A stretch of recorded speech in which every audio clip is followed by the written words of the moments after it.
Fala, gente boa do Clube de Leitura do Gabo, aqui é o Diego com mais um vídeo. E hoje eu trago para vocês a última leitura coletiva que nós realizamos, que foi o livro O Lobo da Estepe, de Hermann Hesse.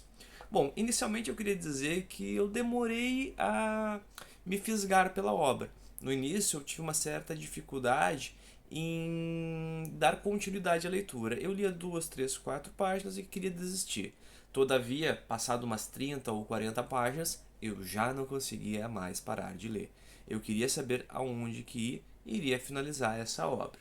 Bom, para quem não conhece, Hermann Hesse publicou esse livro em 1927 e a história conta então a perspectiva de um homem solitário, o Harry, né? Quem sabe aí uma autoimagem, né? Uma biografia distópica da própria personalidade do Hermann. Então, como é que a gente conhece? Essa obra inicia com os diários desse homem, Harry, que é encontrado pelo sobrinho da locatária, do local onde ele alugava um quartinho, uma casinha, né?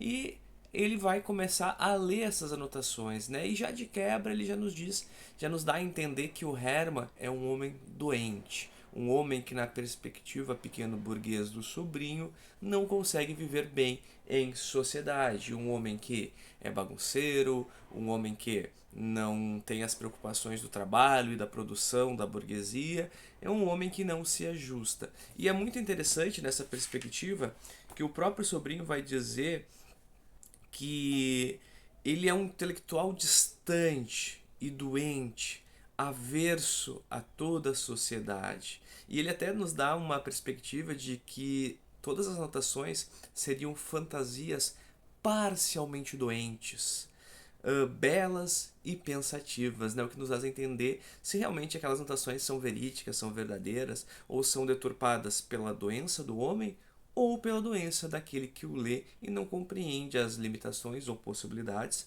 desse homem. Mas basicamente, então, nós temos o livro dividido em duas partes mais significativas, né? A primeira das anotações e a segunda na qual nós mergulhamos na psique desse Harry, né? Daí assume mais uma perspectiva psicológica, filosófica em relação às escolhas e posicionamentos desse homem que tenta a todo modo fugir da sociedade, né? Quer ser um lobo da estepe, um lobo solitário, aquele que vive avesso a tudo que a sociedade produz, tanto de bom como de ruim. Todavia, começam as indagações. Será que ele realmente é um lobo da estepe? Mas se é um homem que vive de rendas, ou seja, alguém da classe média ou da burguesia que não precisa vender sua força de trabalho, seu laboro para subsistir, será que realmente ele é um lobo da estepe solitário? Mas ele vive das rendas da própria sociedade, as rendas que são produzidas sobre a expropriação do trabalho de alguém dessa sociedade. Então ele talvez não seja bem o lobo da estepe. Vou ler dois trechos do livro, né, para vocês verem a forma de escrita. Só para relembrar, ele é lançado para a editora Record, tem por volta de 250 páginas. Essa é a primeira parte. Este livro contém as anotações que nos foram deixadas daqueles a quem chamávamos para usar uma expressão de quem ele próprio usualmente se valia, o lobo da estepe. Questiona-se se esse manuscrito necessita ou não de um prefácio. Seja como for, de minha parte julgo imperioso acrescentar às do lobo da estepe algumas páginas em que procurei plasmar as recordações que me ficaram de sua pessoa. Bem pouco é que sei a seu respeito, sendo-me particularmente desconhecido seu passado e sua origem. Conservo, entretanto, de sua personalidade uma forte impressão, e cumpre-me declará-lo bastante simpática apesar de tudo. O lobo da estepe era um homem de cerca de 50 anos, que certa vez, fazia algum tempo, apareceu em casa de minha tia à procura de um quarto mobiliado para alugar. Interessou-se por um cômodo no andar superior, bem como por um dormitório contíguo. Voltou dias depois trazendo 2 malas e uma grande caixa de livros, e morou conosco durante cerca de 9 ou 10 meses. Vivia muito sossegado para si.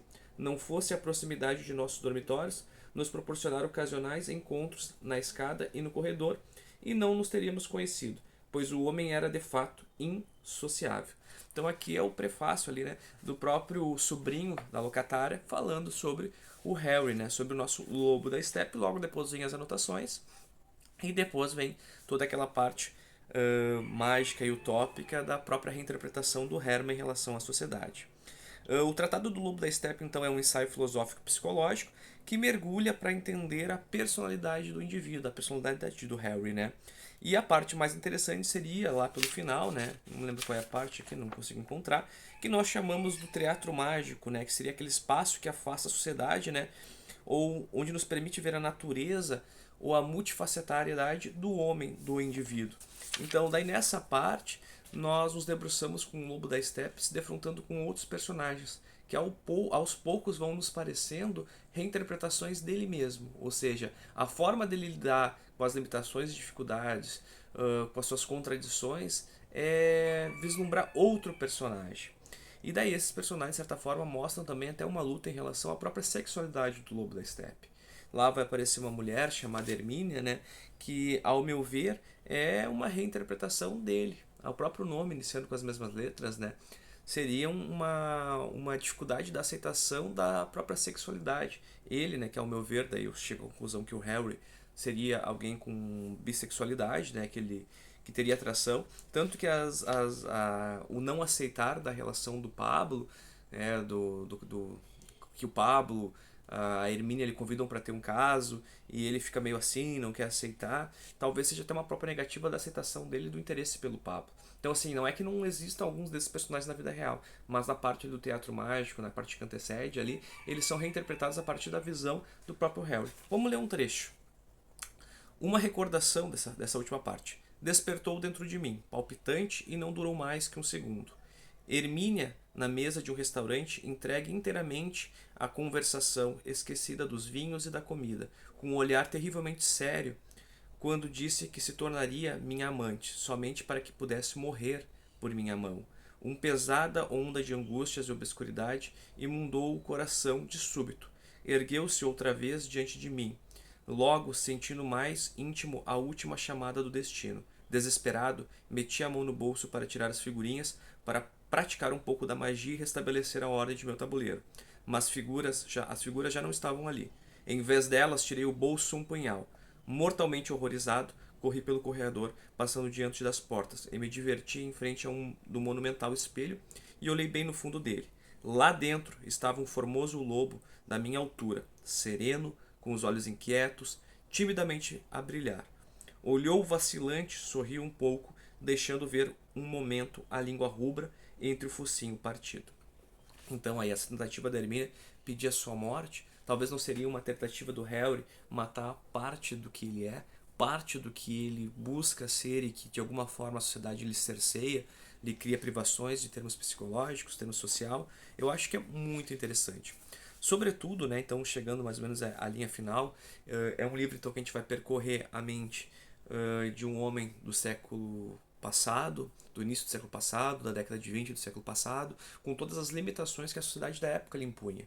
E essas limitações também já se confrontavam com as mudanças mais acentuadas do capitalismo do período, que vai tornar uma série de aspectos do cotidiano mais mercantilizados, né? Ou seja, mais uma cultura enlatada. E esse homem então critica essa sociedade, mas critica também de uma forma que lhe falta empatia, de uma forma que lhe torna quase que um elitista. E não só isso, é um homem que critica também aquilo que ele busca sentir, né? Critica sua própria sexualidade. Eu acho que no final das contas, né, o sofrimento do Heller, ele só pode terminar não pelo suicídio, como aparece mais de uma vez, mas somente quando ele puder expandir a sua psique, a sua alma, a sua aceitação, né, para incluir todos os aspectos da personalidade dele.